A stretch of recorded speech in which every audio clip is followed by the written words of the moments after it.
The great CeeLo Green. I am so honored to be joined by this incredible artist joining me live. CeeLo, thank you so much for taking the time today. It's so good to see your face. Yours too. You look beautiful. You look handsome. I've just been tap dancing here for a few minutes, and I think people are a little sick of hearing from me. They want to hear directly from you. My friend, I am so excited to talk about your album. I'm so excited to hear, especially the title being CeeLo Green is Thomas Callaway, your birth name. I want to know what went into this album. But before we get to that, there are so many people out there, myself included, that want to hear your voice on what's happening right now, your thoughts, what we can learn from this, because I can say for myself, I am listening, I am learning, and I want change, and I want to learn how to do that. Absolutely. Well, I don't want to ever come across as an authority or an instigator, just a simple man who is emotionally vested in the community, in its people, in the affairs of us as a society. I have a very simple opinion. We all have children. We're all affected, whether directly or indirectly. This is a collective issue and concern. These things can no longer be ignored.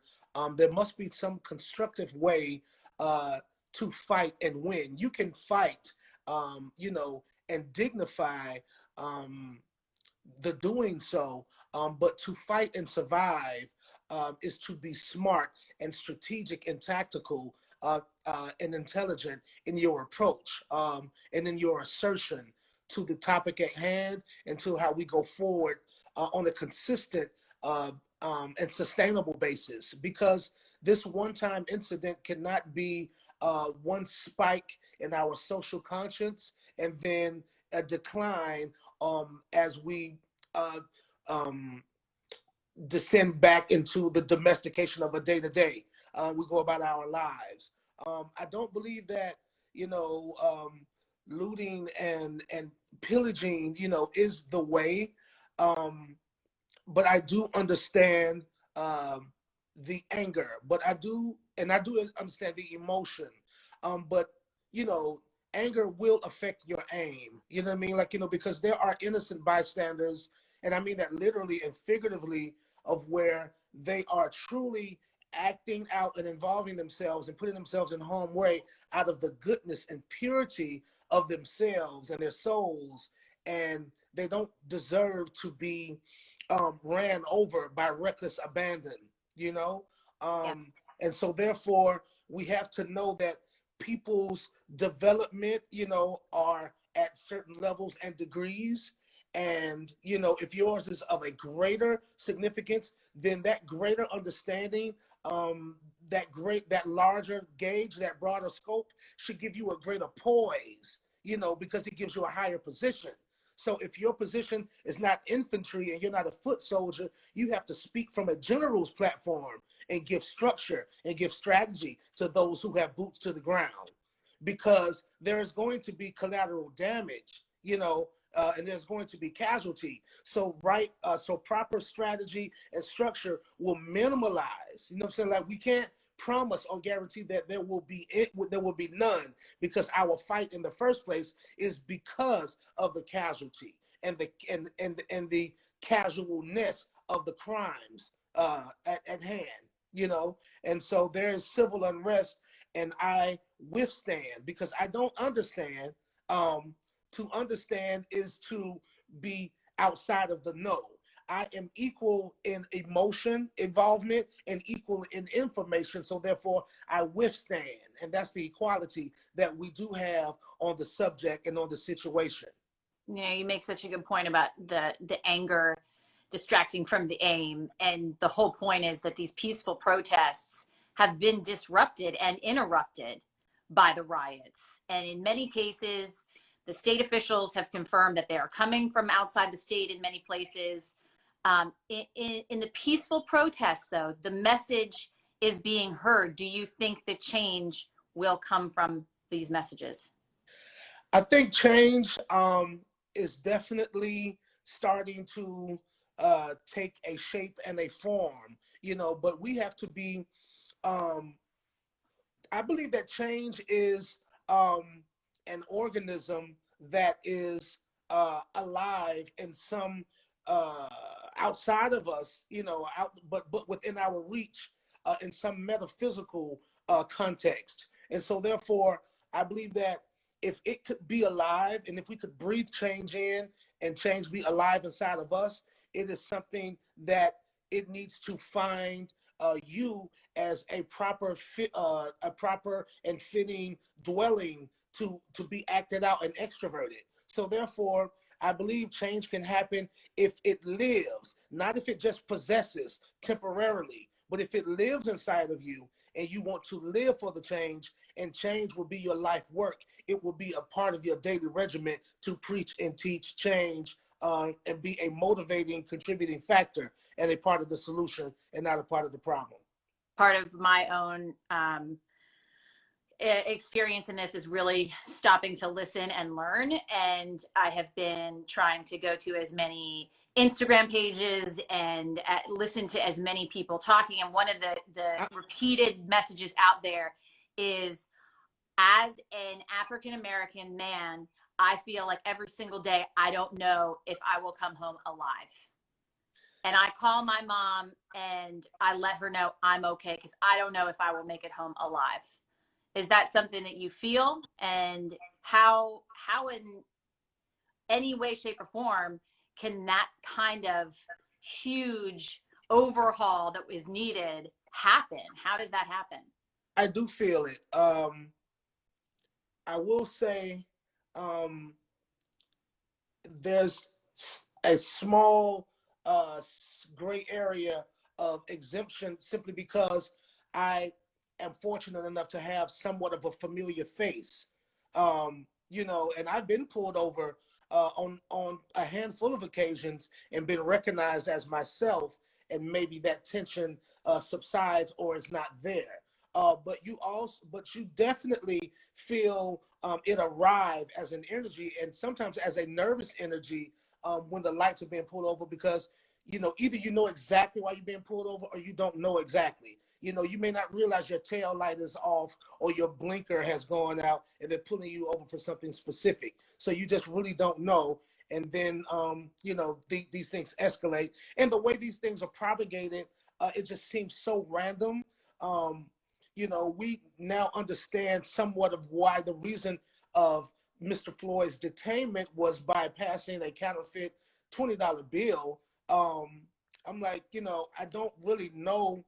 I mean, they reserve all rights as an establishment to report that if it's criminal, but I don't know. You lose your life for it. Yeah, you definitely should have not lose.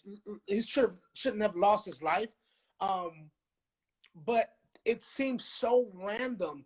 That is the fear factor, that it could happen to anyone, and and it does happen to everyone, man, women, children. You've seen so many images of, racism is just not, very ironically, it's not discriminative. You know what I mean? Like, racism is racist toward everyone that it hates. You know what I mean? Like, man, woman, child. And so with that, we have to address that in knowing, the characteristics. Sometimes it's a glimmer in the eye of the individual. Sometimes it's a tone in the conversation. You know what I mean? And so therefore, even as far as routine traffic stops, when I say being able to fight intelligently, that is to more or less have your T's crossed and your I's dotted, with all of your information available and in plain sight. But then again, on some occasions, I've seen where that does not matter, like the two young children who were assaulted here in Atlanta. You know what I mean? And thankfully, Atlanta, they were able to have swift reprimand on that incident, and those officers are now fired, and they're now civilians again. And we'll see how that pans out for them.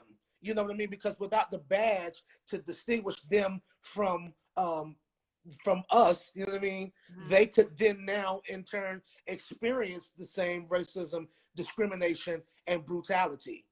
And, Yeah. you know, as they say, karma is a B word. Mhm. One of the things in your album that I just think, one of the lyrics that really stuck out to me when I was listening to the song that you have on here, Lead Me, it doesn't matter where we started, just as long as we finish Yes. together. I think that speaks to exactly what we are going through right now. Do you? Absolutely. This song and album was done about a year ago. Um, and we had actually missed a deadline prior um, to release the album. And so who would have known that it would have been fatefully displaced, you know, for now. And the lyric and the sentiment and the mood of it would be so timely and helpful. And so, yeah, no, now in the context of the way that it's being the way that it's being received and the life that it's taken on, I see it exactly as it is being perceived, and the way that this comes across. It's very relative. And it's very necessary, you know, to say, to instill hope. You know what I mean? You can't, um, you know, sometimes even in war, you trust your leadership, you know, because they have survived numerous, you know, engagements of battle, and they've come back successfully, and then they're here to say, hey, you know, we're going to follow your dictation and your leadership. So therefore, the song is about you know, having all of those elements working, all of those what do you call it? All the things you said, everything's blowing off at the same time. You say it a lot. Who's that Your out right there? cylinders. I'm talking to Is that Shani. So you got to have all your cylinders going. You cylinders? you can have the strength of in the numbers, but then also the intelligence and the foresight um of a great leader. You know what I'm saying? And a great strategist. And so therefore follow to be led by example. You know, it's we have to, we can lead by example. We can show new and effective ways to get this job done. And I think that's the way that the song works. And people have really been able to pull a lot of positive energy and reinforcement out of the song. Sorry. No, I'm curious to see who this right hand man is that you've got off in the corner that's saving your butt. I've usually got one of those in my ear, my producer, that's like, Lynn, it's this, who corrects me all the time. Okay. I don't have that here. Hi. This is Shani. Hey. Hey, how are you? Thanks for being. I'm good. How are you doing? Thanks for letting us steal CeeLo for a little bit. I'm loving being able to get a chance to hear his thoughts on everything, and people are chiming in. The legend, CeeLo Green, calling you the legend. No, the timing, the timing couldn't be better. Actually, we're fasting for the last couple of days, just clearing our minds out. So I think that you caught him at a really good time. Yeah. I'm so glad. I think it's God bless you, and thank you. God bless you. Okay. God bless you, dear. Take care. One of the things that I found so interesting about you talking in this album of going into the studio, and you were not CeeLo Green when you walked into the studio, that you were Thomas Callaway. What did you mean? I'm Thomas Callaway right now. Well, basically, I was dealing with a dilemma, and I come to this point. I've come to this point in my career on a few other occasions of where I wanted to reinvent myself and be someone else. And then I said, well, at this point, I'm like, well, hey, I just want to be myself. You know what I mean? So I was going to, at one point, stop being referred to as CeeLo Green professionally. And I just wanted to just go by my given name.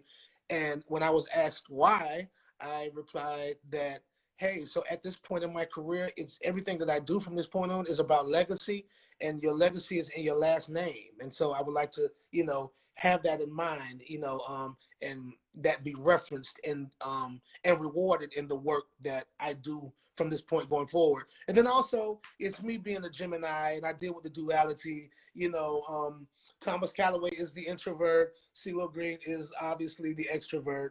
And, you know, Thomas Callaway writes the songs that CeeLo Green sings, and that's where it came from.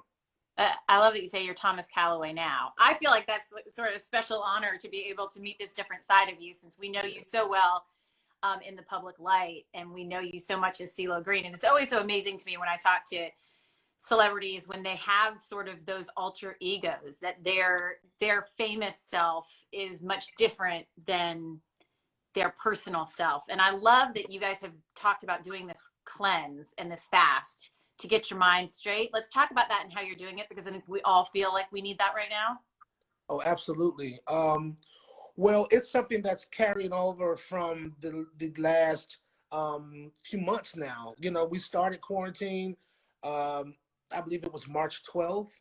And since then, you know, the quarantine in Georgia had been lifted, but we do live about an hour outside of the city. And so therefore, we're kind of at a social distancing, you know, at all times. And so just in the country, we were just kind of self-quarantine and just enjoying some quiet time. And we used it as an opportunity. We did not see it as an ordeal. We saw it as an opportunity for self-reflection, introspection, recovery, hard reset, you know, being reminded of what's true, what's real, what's necessary, what's valuable, what's priceless, which was each other, love, life, laughter, food, family, and some Netflix. You know what I'm saying? I like how you add that one in. The hearts are just sort of exploding left and right when you say something like that, because I think we've all tried to take this time and do that. I think it's been better for some than for others in doing that. There's a lot of tragedy going on. There's a lot of anger and frustration, and pent up, you know, time when people have been stuck.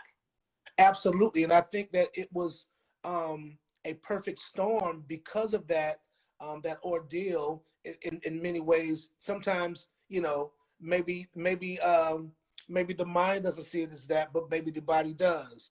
And when that body was able to be set free, you know, and then an incident on such a grand scale and such a horrific and heinous image, you know what I mean? Like that body went into autopilot, you know what I mean? Like, so you can't even say that it's conscious thought. So we're trying to find a collective consciousness, an extension of an involuntary action, an overreaction.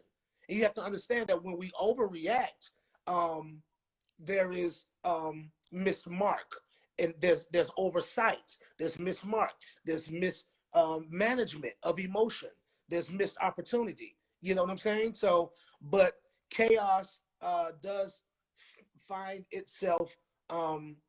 It can chaos can. I mean, this chaos and confusion. It's better in a situation like this. It can work. It's ecosystem. It thrives in confusion and anger, you know, and frustration.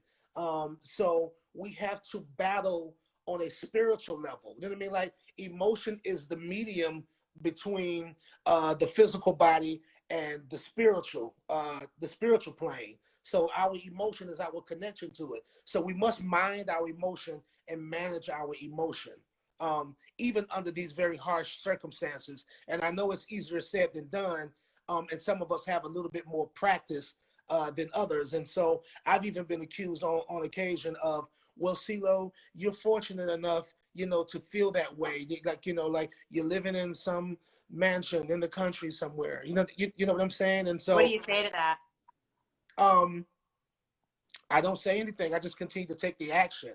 And so therefore, this should not just be represented. If you notice, this is not a shameless plug, nor is it an interview solely based on selling a product. You know what I mean? Like, you know, this opportunity to speak and maybe be a blessing or a word of wisdom and construct, you know, in aiding someone on how they can help and be a part of the solution is priceless. You know what I mean? Like, I'm morally obligated to do this, and this is what's important. And so, you know, you can thank me for being here, but I can thank you for having me, and thank you for already having a platform established where people can tap in and tune in and really, really get that word. You know what I'm saying? And so I pray before we do the interviews that God give me something impactful and enlightening to say. Give me the connectivity.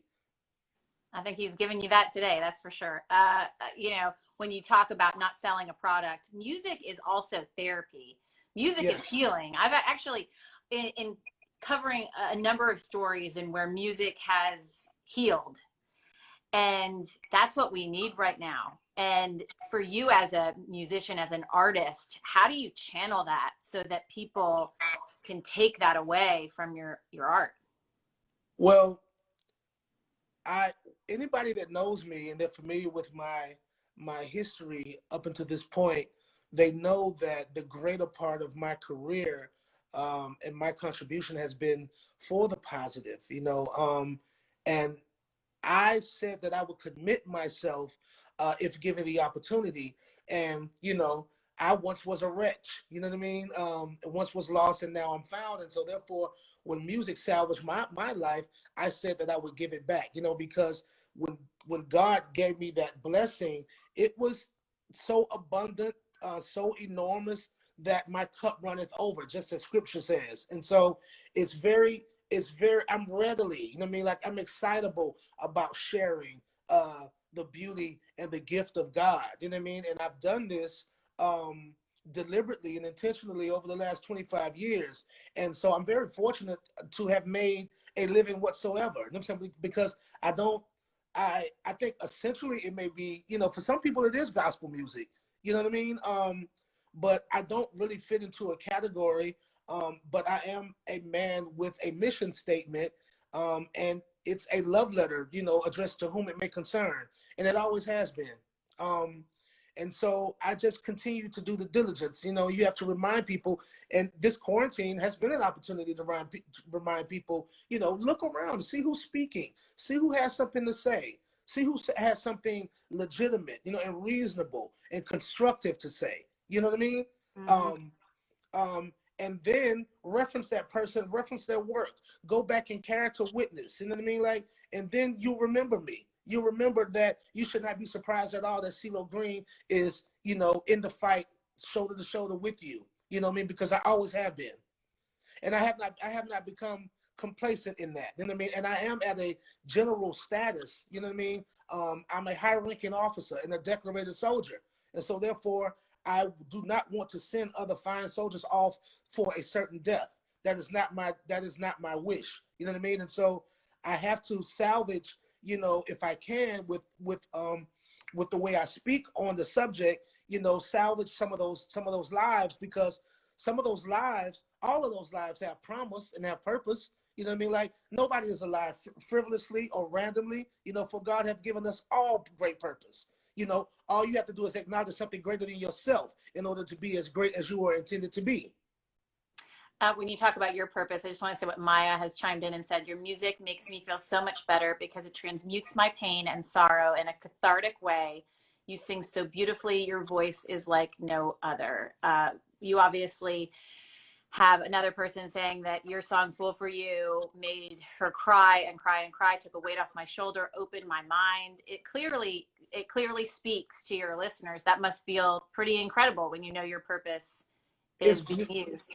It's beautiful because I do realize that people get a chance to bear witness to an exchange between myself and my maker. You know what I mean? Like, because ultimately music is, it stems from the internal dialogue, and then, it becomes essentially thinking out loud, because you don't really know who's going to be able to relate, you know what I mean? Like, or where it will resonate and with whom. So you just have to go out on faith, be true to thyself, and believe that, that there is purpose in what pain or what position you've been put in, and so I'm always happy that people have been able to see that. You know what I mean? And I've always acknowledged the creator, in my creative space. You know what I mean? Yeah. And so it's not a secret. Like it is archived and documented. You know what I mean? And so, but I'm very humble, in the presence and humble with the opportunity. And I'm but a man. I'm no savior, but I am a servant. And I believe that music is essential working, and it is civil and social service. I do believe it is missionary work. I do believe that music can and should convey message, as a counterbalance. Sometimes music is for solely to entertain, other times you need to educate. And so on more than a few occasions, I've been able to do them both simultaneously, educate and entertain people. No doubt about that. When you talk about your humble beginnings and what a drastic change it has been for you to now have this platform where your purpose is to bring change and peace to people, what do you say to those that are still lost, have not been found, and still feel unheard? I say, be still, be patient. You are a process. You also are a bigger picture. But life is a puzzle, and we are broken into pieces by circumstance, by trial and error, um, and virtue and vice. And so you have to put those pieces together, but it is a process. And it takes prayer, it takes meditation, it takes faith, it takes diligence, it takes discipline, it takes commitment, it takes character. Um, and, also be a good listener, not only to yourself, but to others. Listen about, peruse for information. Because information is the only true equality we shall ever have. We have to know the same things. You know what I mean? We have to feel the same things are important, and imperative. And so sometimes circumstances or life, it will give you your emotion. It will give you your cross, no different than my mother and father passed away when I was young. Um, and again, before that, I repeat that I was a wretch, and I did not have anything positive to say. So my mother passed when I was 16 or 17. My father passed when I was 2 years old.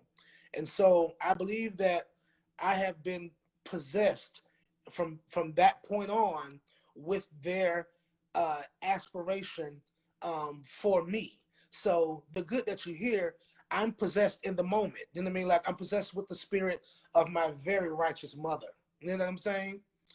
And so I would want people, hopefully to be able to avoid something so irreversible in order to get that lesson. You know what I mean? But Absolutely. you have to use then mortality as motivation, because we're all on borrowed time. You know what I mean? So you have to figure out what your life is for. You know what I mean? Like, and in prayer, beg and plead for something great to do.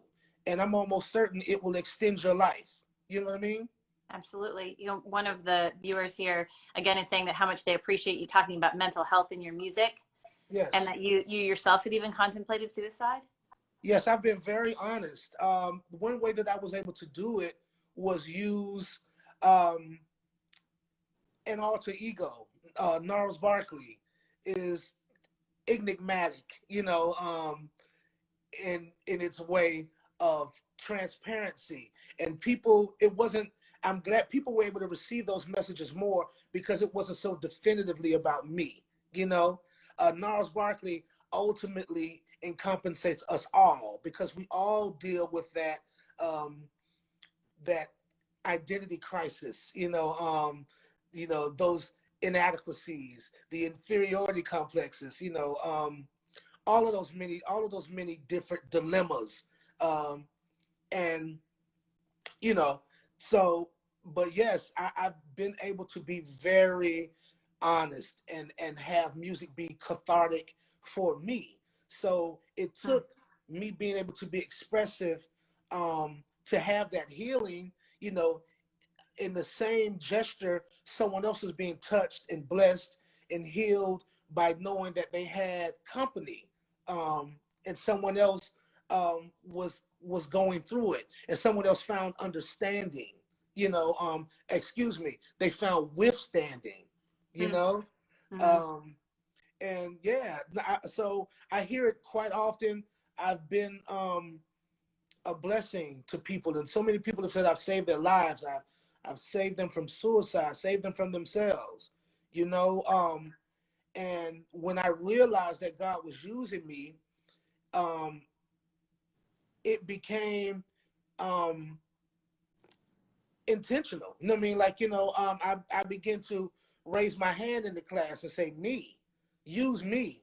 I want to do it. You know what I mean? Like, because I've got to, first of all, there's no testimony without the test. I like that. I like You that. know? Mm-hmm. So with that, become a worthy opponent for adversity. Adversity is alive and it's aware of you. It's aware of your potential. So if it comes to challenge you, give it a good fight. Give it a great fight, because adversity is actually a good sport. It could take a win or a loss. You know what I'm saying? And it could shake your hand and move on down the line. You know what I'm saying? Like after you've won. You know what I mean? So if you look at, everything in a different context, the different verbiages that we use to articulate the living experience, it'll open up to you, and it'll blossom, and you'll see the different delicacies, and those are determining factors of where you stand and how you abide and where you fit into that ecosystem and how you can eat and then how you could also feed, you know what I mean? And so it's just a transparency. So when you become the truth, you become transparent, and you could stand in harm's way, but the message could still move through you. You know what I mean? So I just only can hope to be a medium for the message. You've been so good for my soul today. I feel like this is what I needed today myself. I'm going to be going back through writing my notes on CeeLo Green wisdom, Thomas Callaway wisdom. And before I let you go, I want to ask you what you think that your mom and dad would think of what you've done and what you continue to do. Well, again, and I can expand on that just a little bit further. I am my mother and father. The old CeeLo Green, the CeeLo Green, that the alternative, he died. He died. He was the one that died. I am my mother and father. You know what I'm saying? Like, I am no one. You know what I mean? Like, I am no one but an instrument or a vessel, a medium, and a servant, as I said earlier. So that is most important to me, that I make sure that that's clear. You know what I mean? And I proclaim it. You know what I mean? Because again, it is my prayer again. So therefore, my reinstating that ideal as we speak, it lengthens my lease on life. You know what I mean? Mm-hmm. That is my call out to the ancestors, and to the elders, that I want to continue the work.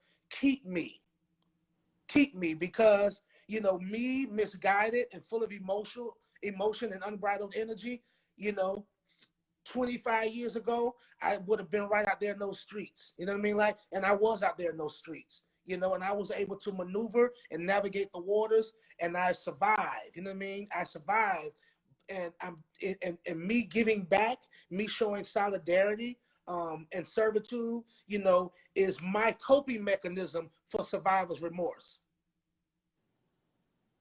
It has been so incredible to talk to you, CeeLo. And I just want to say, as we talked about your album, CeeLo Green is Thomas Callaway. It comes out at the end of June. It's June 26th, right? Yes, ma'am. But people can pre-order it? They surely can. How do they do that? How do they do it? I told you I didn't know everything. I need one of those in my life. iTunes, Spotify, Deezer, all of that. All your major platforms, you can go and get it. I've been lucky enough that I got to listen to some of this before our interview, and it is a beautiful album. It really is. It's incredible work, as always. Thank you so much. And just a PS, Yes. we also doing another Goody Mob album too. Oh wait, there's one more thing I wanted to ask you. First, you're doing what? I'm sorry, you added the PS. I'm recording another Goody Mob album too. For those that go all the way back with me to my beginning, I was in a rap quartet called the Goody Mob, and we're working on another album. We're also having the 25th year anniversary this year, and so that's what prompted us getting back in the studio and giving it another go. Oh, that's fantastic. I love that we broke some news here on my Instagram Live that people are going to get their Goody album. You had a promotion also for folks that were in quarantine, and they could record something and they could submit it to then appear in one of the videos. Is that right? Yes. It's the second single off of the album CeeLo Green is Thomas Callaway. The first being Lead Me, sorry. And this one is called Doing It All Together. And we were just reaching out to all of the different families. We were kind of inspired by, our real life events, just kind of being in the house. My son teaching my fiance guitar and bass, and us putting up Callaway Family Band posts, singing songs together.